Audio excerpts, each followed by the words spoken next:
We're going to be making puff pastry wrapped brie with some great fall flavors, some candied walnuts, and a maple pumpkin filling to go on top of our brie. This silicone mat, it's really good for not having anything stick to it. It's already got a little bit of cornstarch on it from the one I rolled out and made this morning. I'm going to re-cornstarch it for this one. You really want to be decently heavy-handed with your cornstarch to avoid heartbreak of it sticking. Here is that puff pastry we just made a little bit ago. Roll it around in this cornstarch so that it is evenly covered.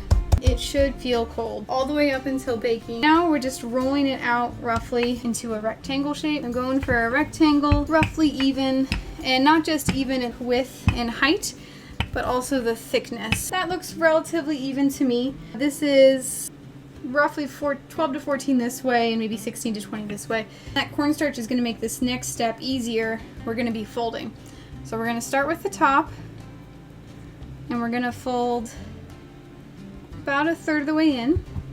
Wipe off some of that extra cornstarch. It was helpful for rolling and being able to pick it back up, but we do want to make sure that we get beautiful layers. And then we'll fold over the bottom on top.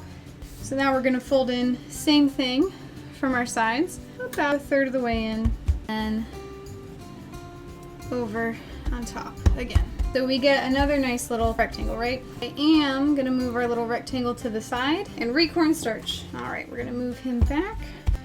We're actually going to rotate it, beat it a little, just to try and press those layers together. So now this is our sheet of puff pastry. I am re-cornstarching this top because I'm going to put it in the fridge uncovered. And this will, one, this will help me moving it onto my pan that I'm going to put in the fridge. Two, help make sure it doesn't really lose too much moisture since I'm not covering it. I use the rolling pin for transporting a long, awkward shape like this. I'm going to roll over. It'd stick a little despite all my cornstarching. But that is how we do that trick. Got that in there. I'm going to set this in the fridge to chill. I can feel it kind of getting a little too warm. We're going to start on some of the fillings for our fall themed brie and croûte. I'm going to need parchment paper for one of my fillings. We're going to use about a half a cup of walnuts, halves and pieces. I don't want huge chunks. I want these to be kind of lightly coated. So we're going to do about 2 tablespoons. I think of sugar looks pretty good to me. So that is half tablespoon-ish of butter. We're going to turn it up to medium heat and sprinkle these in a little bit. Nutmeg, a little cinnamon, and some pumpkin pie spice. Continually stir this. The nice thing about candying your nuts this way is that it toasts them while the sugar and butter are melting. This way we just avoid that extra step. At this point our butter has melted. We're making sure everything is evenly coated and we're toasting our spices a little bit as well. So we're just going until we see that sugar look melty. And we're going to pour them out along our parchment paper here. And we're going to separate these pieces out because when that sugar hardens, you don't want to have your walnuts be stuck together. And these will cool pretty fast, maybe another 5-10 minutes max. So I have a can of pumpkin puree. These should be just ingredient pumpkin. So we're going to do low heat. We don't need a crazy amount. So that's probably about 1/4 to 1/2 a can. We're going to add a good amount of maple syrup. And I'm going to throw in some more butter. I'm going to add in some of those spices again. I really want to knock you in the mouth with some great fall flavors. I think I'm going to add a little bit more maple syrup. And then we're going to keep stirring and melting.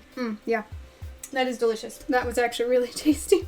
This is twine that's safe for the oven. You can use it on meats. You can use it for shaping breads or pastries. Safe to go in the oven up to pretty hot temperatures. My oven is preheating to 425. These strands are going to be for shaping our pumpkin pastry. I'm going to cut it longer than I need. Our brie is only going to be about 4 inches because I'm going to have a lot of leftover puff pastry for this, but I want it to shape the way I wanted.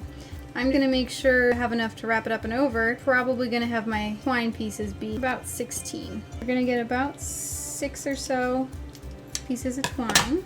This is just for fun to make it look like a pumpkin. I've got a vertical, horizontal, and then 2 diagonal. We've got 6 total strings of twine. I'm going to eyeball that I probably want about a 10-inch wide circle here. Get my ruler. I keep in the kitchen for these kinds of things. And then I use an X-Acto knife. I find that that is a good way for me to get a good even cut. I'm going to make a mark there. I'm gonna make a tiny dent at 5 inches to help myself find the center of my circle. And then we're gonna make a mark at about 10 inches. I'm making my little measure marks and pinpoints to help myself figure out how to trace a 10-inch circle. You don't have to do this fancy part with all the twine and the making it pumpkin like I'm doing. To make this the simple holiday recipe I was talking about, you can totally get some puff pastry, cut it into a rough circle that's bigger than your Brie for sure, wrap it around it with the ugly bits on the bottom, and there you go. I'm going to freehand cut connecting the dots. Just going to peel off our excess here. And we're not going to waste that excess. We're going to use some of it for decoration and the rest we will store in our fridge. There we go. Craziness is hopefully starting to make a little sense with all the measuring and the lines and everything that we made. Here is our semi-derined Brie just per my preference. You do not have to do that. We've got our delicious maple pumpkin batter. We're just gonna give a good coating. Scooging it in and cementing it, and then we're gonna do a little layer on the top and around the sides, kind of like icing a cake. I'm gonna add some of our candied nuts here, just sprinkle them around the top. And now I'm gonna do a little bit of egg wash around the edge here to make this easy to seal. I realized I maybe should have given myself a little bit more leeway on my distance of 10 inches because of the toppings I'm putting on. I might actually recommend going more to 11 to 12 and then having extras that you have to trim off. That's fine, but that's okay. We'll make it work.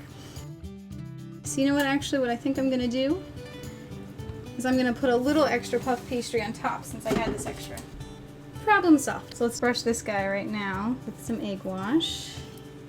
The idea is that these create indents that make it look like a pumpkin. This works a little better with yeast resin things. Here is our little pumpkin package. It might not look as pumpkin-y as it did in my dreams, but that's okay. I'm gonna put this back in the fridge to chill. And while that's chilling, I was gonna cut out some cute little decorations for it. That's what we'll do with our scraps here.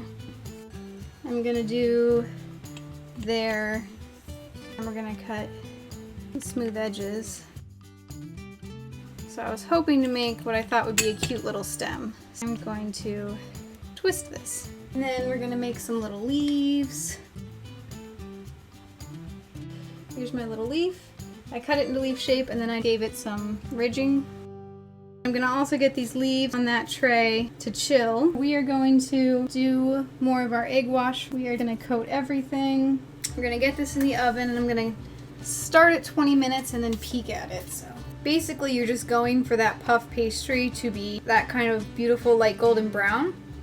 If your puff pastry is done, then your Brie is done. So you don't have to worry about that, which is kind of nice. The visual test is pretty easy on this.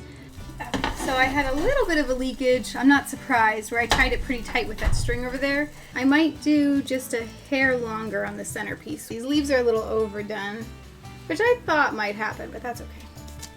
I think this guy turned out prettiest. A little hard to see all the layers and flakiness in there. Right. That is definitely done. Parts of it look pumpkin-y over here on this side. Parts of it where I folded it a little better. And my advice to someone making this in the future, the way I would recommend doing, give yourself more excess everything, string, dough, all that stuff. Fold it all the way up and over first, and then tie your strings rather than using the strings to pull it up. My dough was too warm at that point to hold its own structure, so it cut into it a little, which is why we have this leak now. Without that string, this would not leak. That wouldn't be something you would have to worry about. We're gonna let this cool, trim these strings, add our attachments, and cut into it and enjoy.